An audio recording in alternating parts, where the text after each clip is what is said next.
Hello, and welcome to my MML tutorial. If you found your way here, then you are probably interested in making music for the MMO Mabinogi, or you just clicked a recommended video from your YouTube algorithm. I'm your guide today. My name is Rio, and I've been playing Mabinogi since about 2006. I started on the Korean loot server, and then moved over to the North American server once it went into beta in 2008. Alright, enough about me, let's get into it. Today we are going to be using the fourth line Mabinogi MML editor, commonly referred to as MabiIcco by the North American Bard community. Alright, first things first, let's get the program downloaded. The link is in the description below. At the time of this recording, the current version is 1.4.3. This program is regularly updated, so be sure to come back and check every few months to get the latest version, which usually includes bug fixes and sometimes even new features.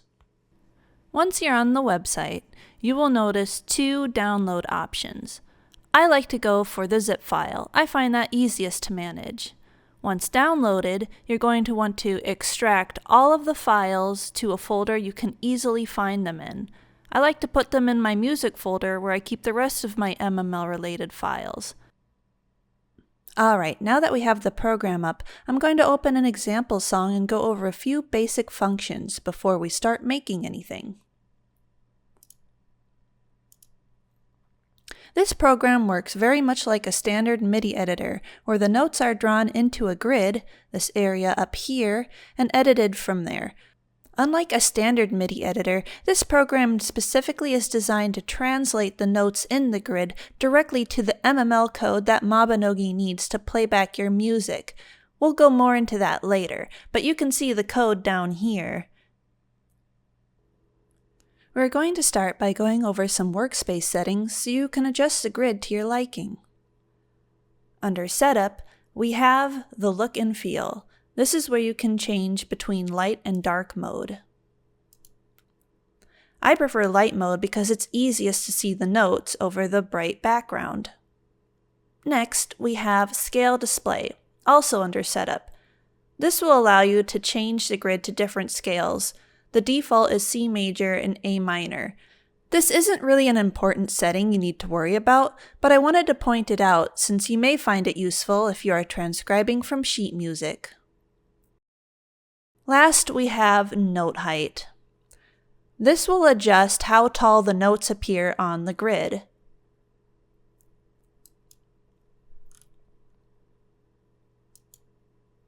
I'm going to leave it at default. Up at the top here, we have the Zoom In and Zoom Out, or Scale Up and Scale Down buttons. This will let you get in really close so you can see your notes and tweak them. Very important later on. Then we have the playback buttons. Like other standard editing programs, playback is controlled through the playhead. The playhead is this red line that appears here. If you click up in this area by the numbers, you can scrub through your notes. Pressing the head button will return the playhead to the beginning of the song. Pressing the next button will bring the playhead to the next measure. Pressing play will play the song. Pressing stop will return the playhead to the last position it was in. Pressing pause will stop the playhead where it is currently at, then you can continue playing it from there by hitting play again.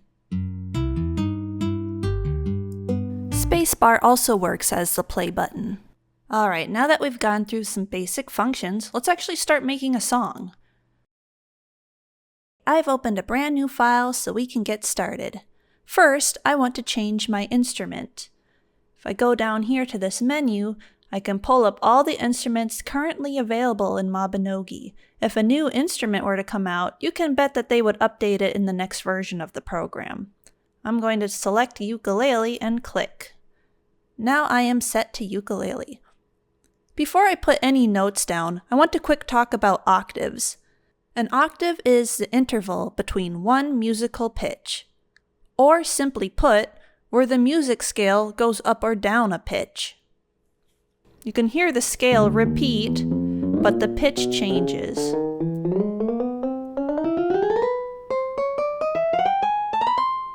This is important for MML because some instruments do not have the same octaves available as others. You'll notice these red areas at the top and bottom. These are octaves that the ukulele cannot play.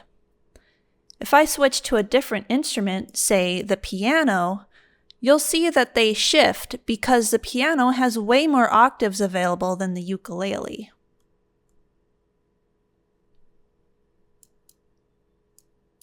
One of the very first things you'll want to do when starting a new song from scratch is to set the tempo, also known as BPM, beats per minute.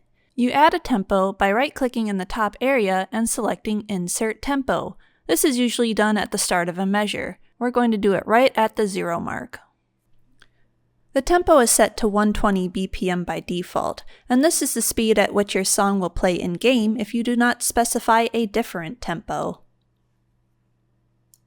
I'm going to go ahead and change mine to 180 because I want my song to play a little bit faster.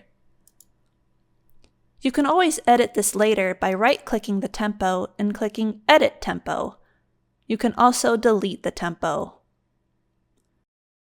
If you are recreating an existing song, chances are you can find the BPM by looking it up online.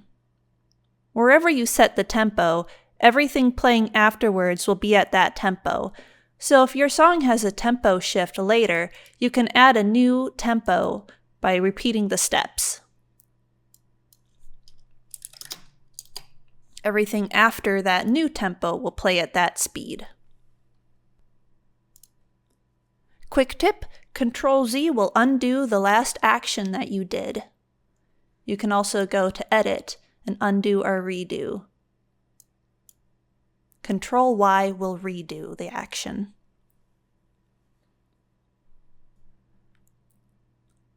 Another quick note, aside from adding tempos, you can also add markers there by right-clicking. In case you want to indicate where a chorus starts or something else that you need to keep track of, you can add a name to it as well.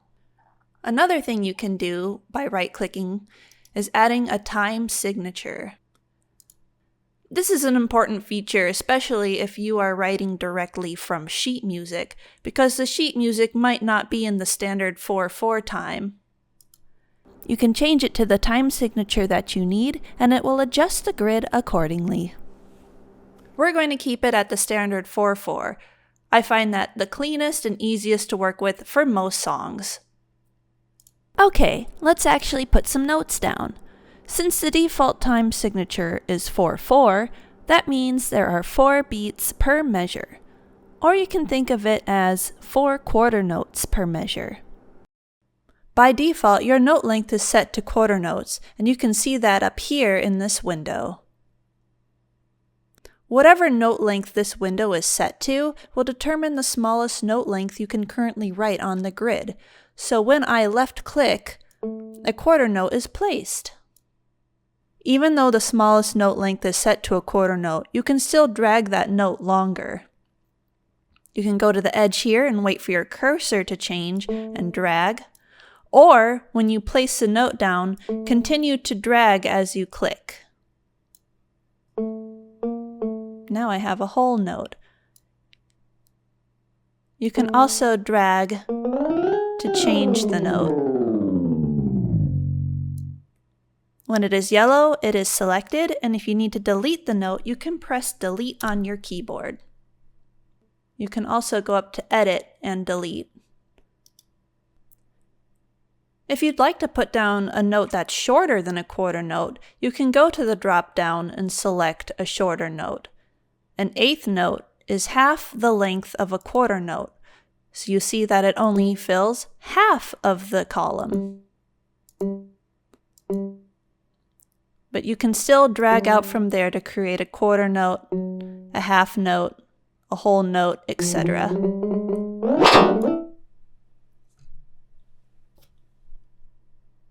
No, we're going to delete that.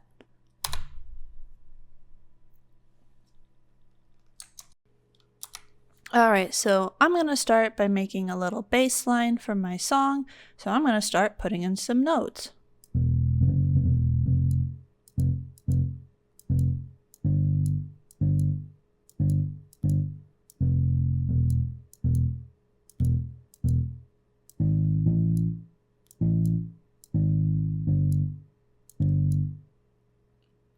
Alright, so let's play that back.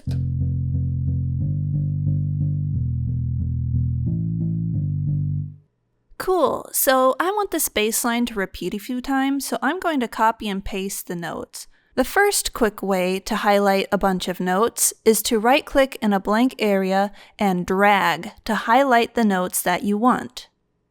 Another way is to select the first note that you want with a left click, hold Shift, and then select the last note that you want with a left click. This will highlight everything in between.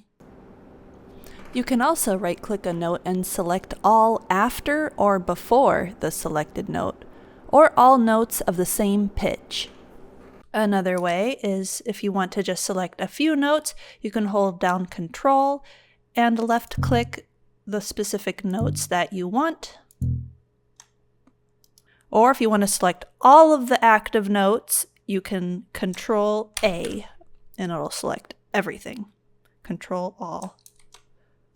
So I'm going to go ahead and select all, Control C to copy, or you can go to Edit, Copy, and then wherever your playhead currently is, that's where it's going to paste those notes. So I'm going to place my playhead at the end of the active notes and Control V to paste them, or go to Edit and you can paste it from there. So I'm going to repeat that a few times.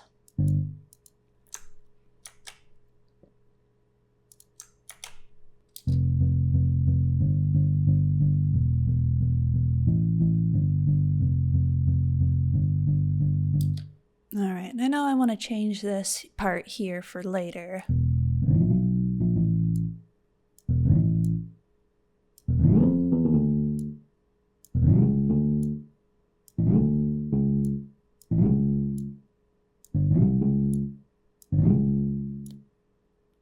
And I want that to be over at the end of this other part too, so I'm going to select that.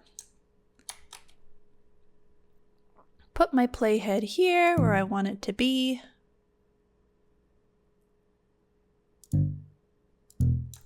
And Control V.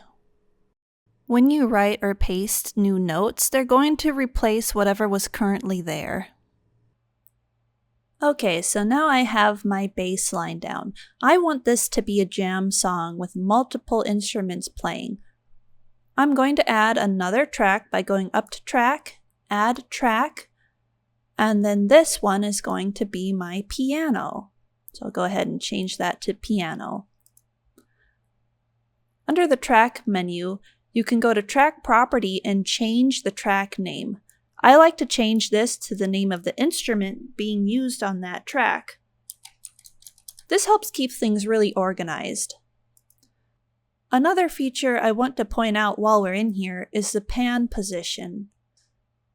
The pan position will determine which speaker that track is heard out of the most. The further you scroll to the right or left, the more that track is going to play in your right or left speaker or headphone.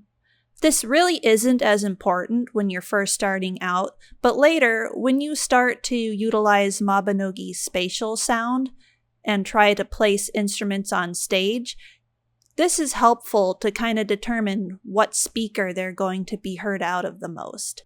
That's more of an advanced barding technique, and we can go over that in another video. I'm going to go ahead and change track 1 also. Call that ukulele. Keep things nice and organized. So I'm going to go ahead and start putting in some chords.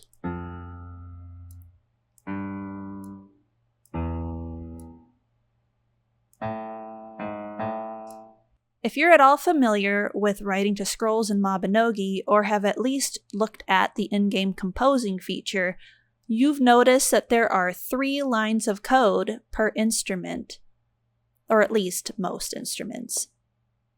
They are the melody, harmony 1, and harmony 2. This means you can play up to 3 notes at a time on that instrument. Down here, you can see the melody, harmony 1, and harmony 2 buttons to toggle between those lines of code. Right now we're on melody. I'm going to switch so I can add another set of notes to be chords with these.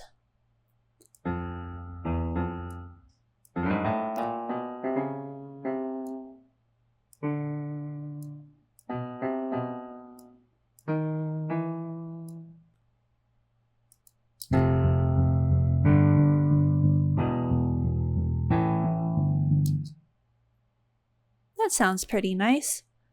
Let's add a third.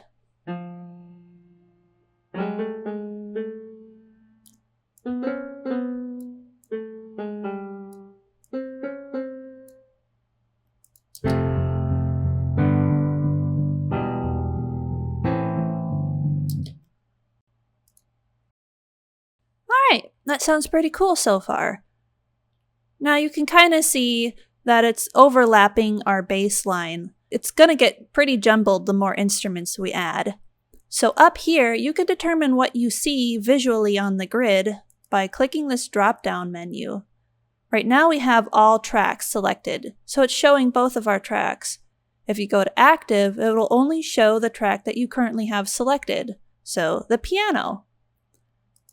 If you only want to see the line of code that you're writing instead of the full track, you can go to active part.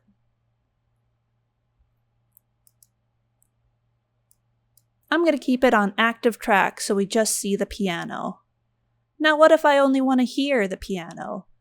Down here is the solo button. If you click solo, it will only play the piano or the current track you have.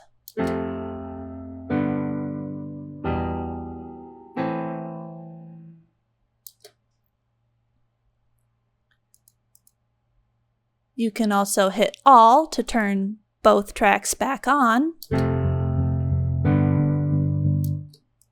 or you can hit mute to mute the current track. I'm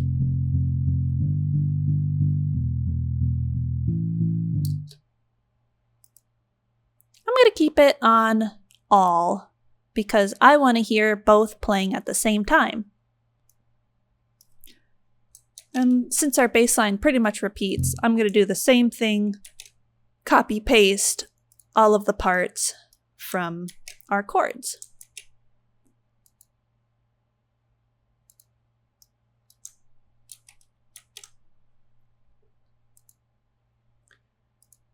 I'm going to turn back on all of our tracks so we can see just how long we need to make our chords.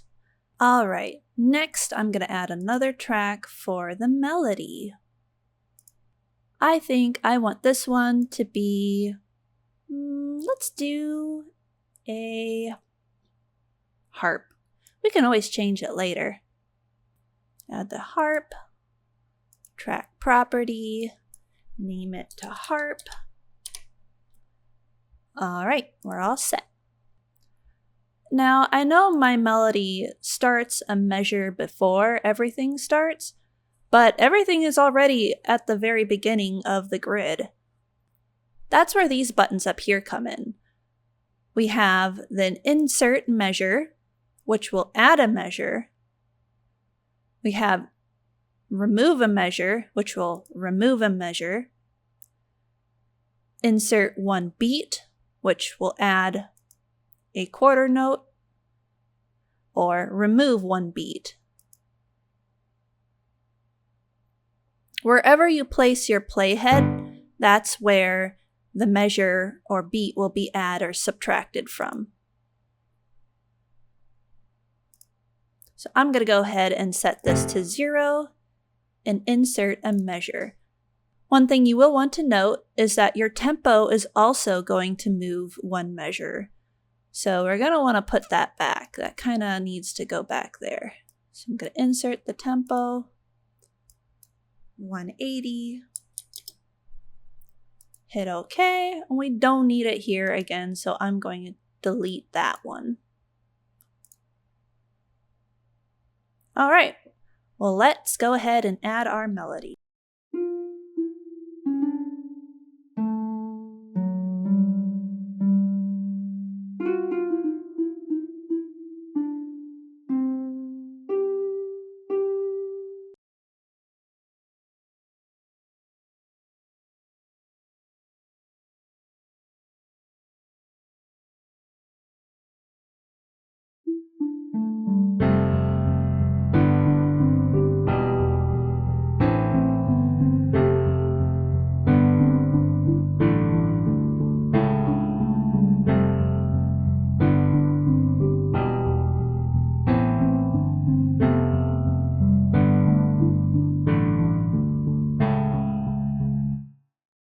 All right, now we have our 3 instruments, and I think that sounds pretty nice so far.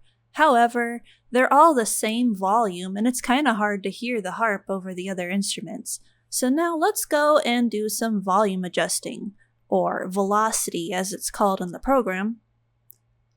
You can change the velocity of a note by right-clicking and going to the Velocity menu. The default velocity is 8. The lowest is 0. At 0, nothing will be heard in-game. Everything is going to be set default to 8 if you don't specify. 15 is the loudest.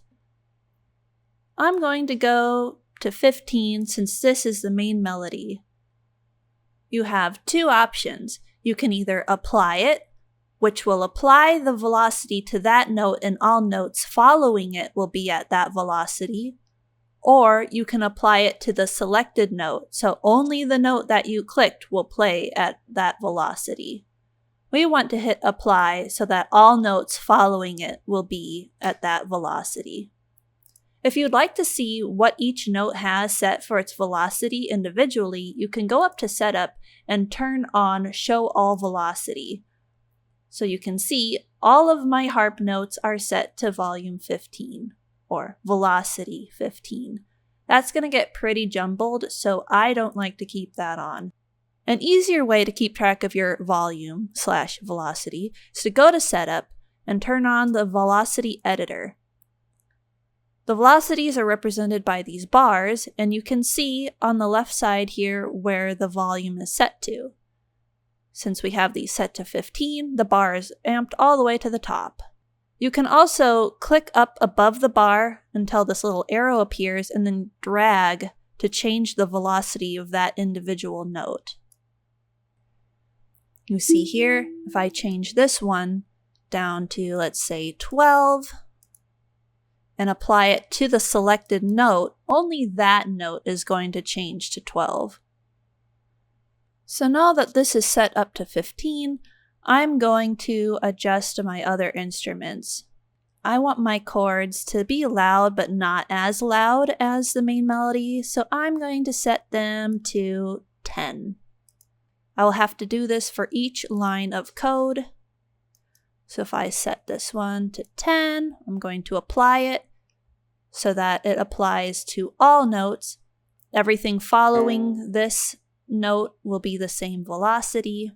And then for the ukulele, my bass line, I want it to be fairly loud because it is kind of a soft instrument, so I'm going to set it to 12 and apply. Let's hear what that sounds like.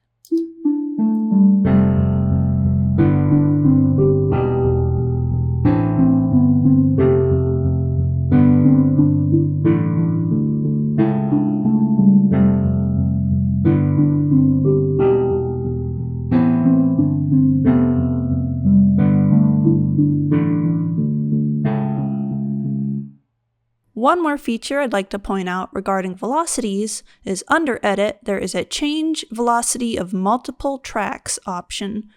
This will let you select multiple tracks and change the velocity either up or down all at once. One thing to note, this is going to change all of the velocities on that track, no matter what number they are at. So say if I had my volumes set to 8 and 12 on my harp, but I wanted them to go up 2 numbers, I could select the harp, up it by 2, and when I hit apply, the 8 will become a 10 and the 12 will become a 14.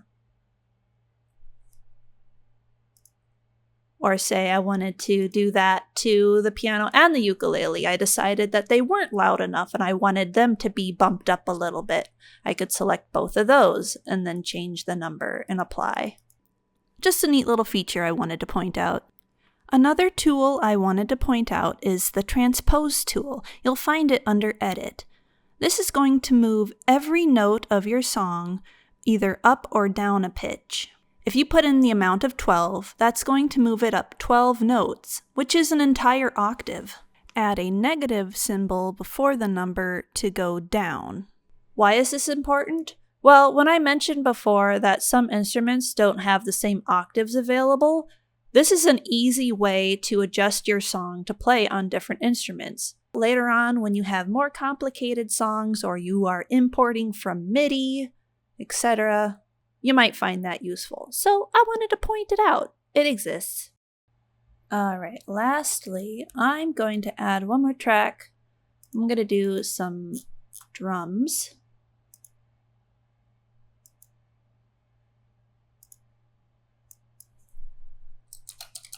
And then we'll get on to exporting this and actually playing it in game.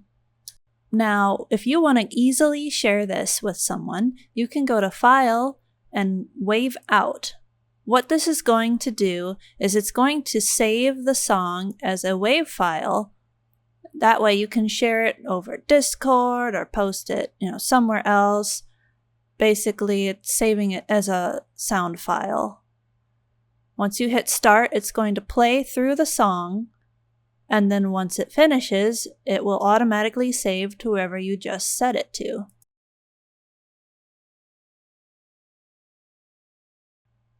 Once that window goes away, your song is saved and you can pull it up from the folder that you saved it to. I've gone ahead and extended the song a little bit off screen and added a second part with a tempo change. The tempo change is here, so the song is going to get a lot faster once it hits this marker. Now that our song is ready, let's get it into the game. First, let's take a look at the composing skill window. Chances are you've already experimented with this and grabbed a few scrolls from the Bard board. We're going to look at it as if it's your first time. We have the song title area, and then the areas where you will paste the code for your music. We have melody, harmony 1, harmony 2, and song. Song is only used if you are using the song skill or fantastic chorus. You can otherwise leave that alone and ignore it for now. Back in our program, we have a few different ways to export the code. If you notice down here, you'll see what rank this code will be and the number count of all the characters. Back in the game, you can see the allowed code for your composing skill. Under track, we can MML export. This is going to export the MML code for that whole track. Back in game, you can read from clipboard and it will paste it there for you. The second way, and easier way if you are doing a larger jam, is to go up to here where it says Output MML. It will pull up a window showing all of the tracks. You highlight the track that you want to export. It will show you the rank and the character count. You'll hit MML copy. Back in the game, you can read from clipboard. This is our ukulele, so I'm going to name the scroll ukulele. If you plan on sharing this MML with someone else, you can hide the chord so they can't see the code. We're going to hit compose. If you don't have any scrolls in your inventory, you can use a free scroll, but it will only have a 20 count. I've gone ahead and bought a few 100 count scrolls, so we can play this a couple times. Hit OK. Now the scroll is written. In your inventory, you're going to equip your instrument, and the scroll to it. Now when you use your instrument playing skill or party jam skill, it will play the scroll.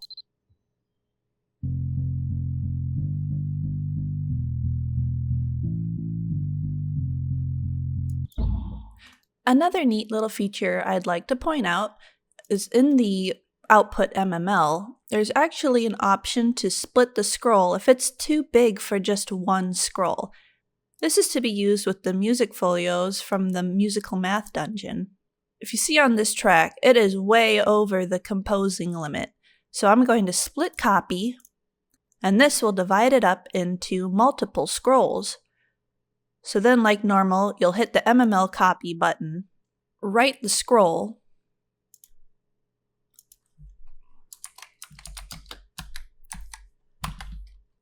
and then once you have both pieces, you just grab the scroll and place it in the book. If you'd like a more advanced tutorial on how to use one of those, let me know in the comments.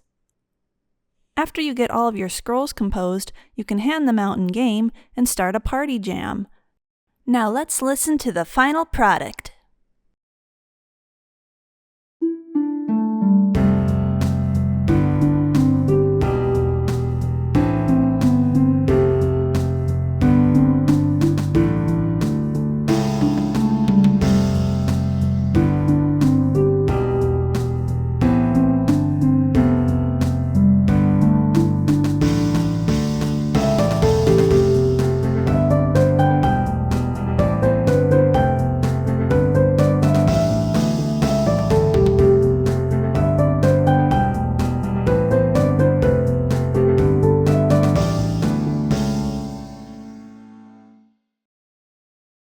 Okie dokie, well, that's the end of this tutorial.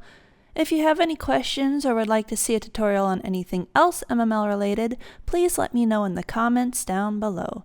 As always, thank you so much for watching, and I can't wait to hear what you all create. Bye!